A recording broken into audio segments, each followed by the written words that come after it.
माननीय मुख्यमंत्री मोहन यादव जी आपके प्रदेश के अंदर जिलों में बैठे कलेक्टर साहब आंखों में पट्टी बांधकर कार्यवाही कर रहे हैं। किसी के ऊपर भी अपने पद का दुरुपयोग कर, अपने पावर का गलत इस्तेमाल कर किसी को भी जेल में ठूस रहे हैं। मध्य प्रदेश में ऐसी पहली घटना नहीं है कि मध्य प्रदेश के जिले के कलेक्टर अपने पद, अपने पावर, अपने रसूख का गलत इस्तेमाल ना करें।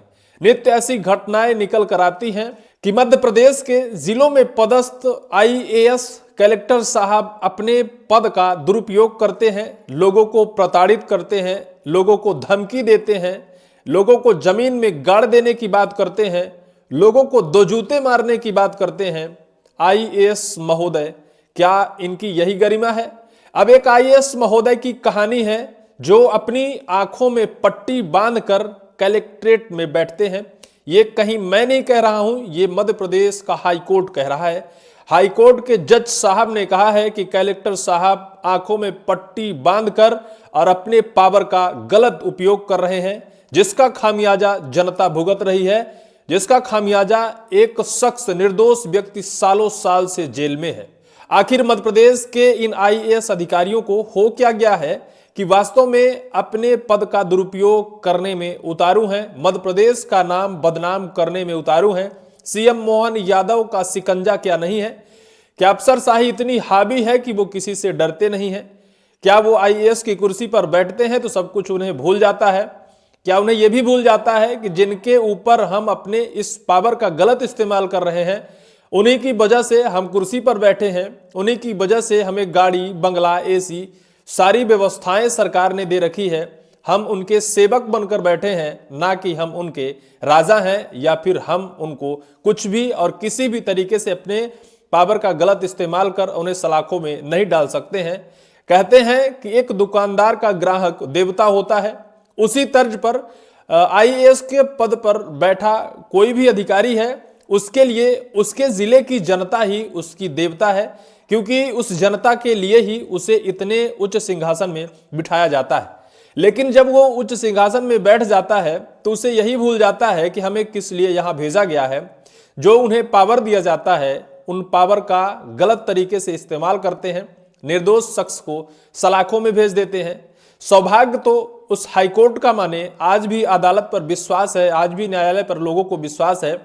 पूरा मामला सालों साल चलता है, हाईकोर्ट पहुंचता है और हाईकोर्ट की डबल बेंच ने इसकी सुनवाई करते हैं और बाकायदा कलेक्टर साहब को फटकार लगाते हैं कि क्या आप महाभारत के गांधारी की तरह आंखों में पट्टी बांधकर सिर्फ साइन करने के लिए बैठे हैं, या फिर सत्ता का दबाव है, या फिर सरहंगों की दबाव की वजह से आप ऐसी कार्यवाही कर रहे हैं?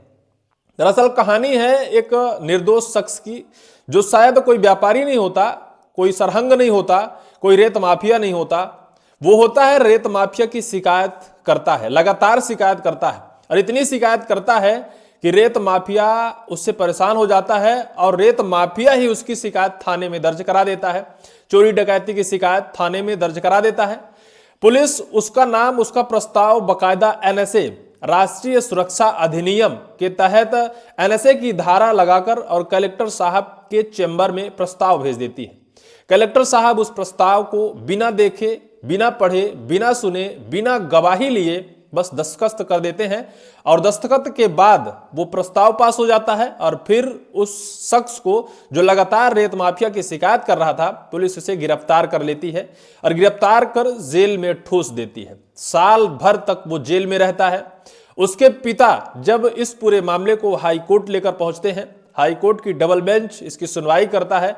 हाई कोर्ट भी इस पूरे मामले को देखकर, सुनकर और समझकर हैरान हो जाता है कि आखिर मध्य प्रदेश की प्रशासनिक व्यवस्था कैसे पटरी से बेपटरी हो गई है, कैसे अफसरशाही इतनी हावी हो गई है कि जिले के कलेक्टर के ऊपर विश्वास होता है। कोई छोटा कर्मचारी गलती करता है, उसे पनिशमेंट दी जा सकती है, लेकिन आईएएस के पद पर, उस गरिमामयी पद पर बैठा पढ़ा लिखा एक अधिकारी, लेकिन उस आईएएस ने अपने पावर का गलत इस्तेमाल करता है, कागजों को पढ़ता नहीं है, गवाहों से गवाही नहीं लेता है और एक निर्दोष शख्स को बाकायदा जेल में ठूस देता है। पूरे मामले को हम आपको बताते हैं। यह पूरा मामला है मध्य प्रदेश के शहडोल जिले से।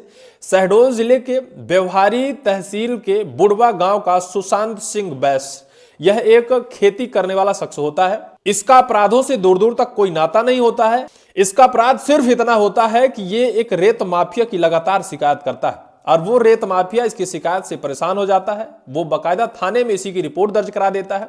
सुशांत सिंह बैस को लेकर एनएसए की धारा का प्रस्ताव कलेक्टर चैम्बर में जाता है। कलेक्टर साहब उस प्रस्ताव को पास कर देते हैं और फिर क्या, पुलिस सुशांत सिंह बैस को गिरफ्तार कर और जेल में ठूस देती है। दरअसल इस पूरे मामले को आप समझिएगा, जिसमें यह पत्रिका लिखता है कि हालांकि इस बीच सुशांत सिंह को रिहा भी कर दिया गया, लेकिन कलेक्टर द्वारा गलत तरीके से एनएसए लगाने का विरोध किया।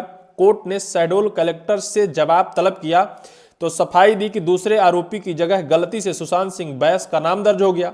ये गलती है। गलती यह है कि आपने अपना नाम कहीं तो नहीं डाल दिया उस जगह पर। कलेक्टर साहब, आपको अपना ही नाम लिख देना चाहिए था गलती से, फिर पुलिस आपको गिरफ्तार कर लेती। कहीं पुलिस अधीक्षक साहब का, कहीं जज साहब का नाम तो नहीं लिख गया। भाई पढ़े लिखे अधिकारी हो, इतनी छोटी छोटी चूक होती है तो कुछ भी हो सकता है। कहीं जज साहब का ही नाम तो वहीं नहीं लिख देना चाहिए था जहां सुशांत सिंह बैस का नाम लिखे। गलती अगर होती है तो किसी का भी नाम लिख सकते हैं, लेकिन एक निर्दोष शख्स का नाम लिखना कितना बड़ा अपराध है और इस अपराध की सजा क्या होनी चाहिए। जिसने 1 साल जेल में बिताया उसका पूरा जिंदगी नर्क हो गया। हाईकोर्ट के चीफ जस्टिस विवेक अग्रवाल और एके सिंह की डबल बेंच ने मामले की सुनवाई के बाद फैसला सुनाते हुए शहडोल कलेक्टर को फटकार लगाई। कोर्ट ने कलेक्टर केदार सिंह को अपनी व्यक्तिगत राशि से 2 लाख रुपए का जुर्माना भरने का आदेश दिया। कोर्ट ने कहा कि ऐसा लगता है कि कलेक्टर मानो प्राइवेट कंपनी के कर्मचारी बन गए हैं।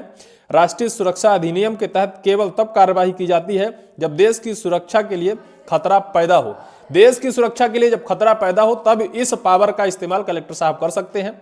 लेकिन कलेक्टर साहब तो गजब ही कर दिया। इस पावर का इस्तेमाल शायद एक निर्दोष शख्स के लिए कर दिया।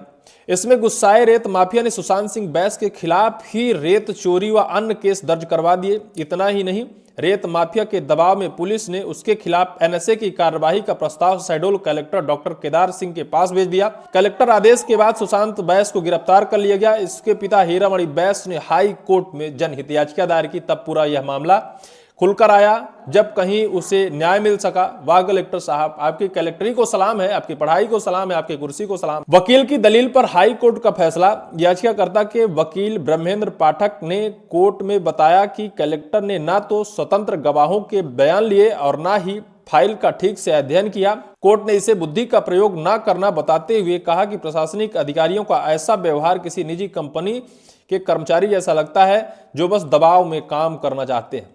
कलेक्टर साहब को बकायदा फटकार लगी है और बकायदा कहा गया है कि महाभारत के गांधारी की तरह आंखों में पट्टी बांधकर अपने पावर का गलत तरीके से इस्तेमाल कर लोगों को जेल में ठूस रहे हैं। निश्चित तौर पर मध्य प्रदेश के मुख्यमंत्री मोहन यादव को इन खबरों पर ध्यान देना चाहिए, क्योंकि कलेक्टर साहब हैं, जिले की बड़ी जिम्मेदारी है, उन्हीं के सहारे जिले का पूरा व्यवस्था संचालन होता है। लेकिन कलेक्टर साहब अपने पावर का अगर ऐसा इस्तेमाल करेंगे तो फिर लोग कैसे उन पर विश्वास करेंगे और कैसे वो न्याय करेंगे। फिलहाल इस पूरी वीडियो को लेकर आपकी क्या राय होगी, कमेंट सेक्शन पर कमेंट जरूर करिएगा।